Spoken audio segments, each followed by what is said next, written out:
E निविदा प्रक्रियेमध्ये आर्थिक गैरव्यवहार झाल्याचं प्रकरण होतं आणि त्यात आता मंदिर समितीकडे कोणतीही तक्रार नाहीये। तसंच या घटनेबाबत मंदिर समिती गंभीर आहे, सखोल चौकशी मात्र करण्यात येईल। श्री विठ्ठल रुक्मिणी मंदिर समितीनं हे स्पष्टीकरण दिलं आहे। तर दर्शन रांगेतील बॅरिगेटिंग आणि इतर कामांसाठी ई निविदा प्रक्रिया राबवण्यात आली होती। यात प्रचंड गैरव्यवहार झाल्याचे ठपका ठेवण्यात होता। मात्र या सगळ्या संदर्भात मंदिर समिती सखोल चौकशी करेल, याची दखल घेईल असं आश्वासन विठ्ठल रुक्मिणी मंदिर समितीनं दिलं।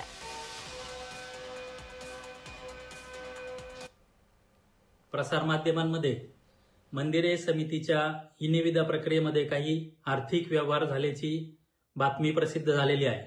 सदर बाबत मंदिरे समितीकडे अद्यापर्यंत कुठल्याही प्रकारची तक्रार किंवा अर्ज दाखल झालेला नाही।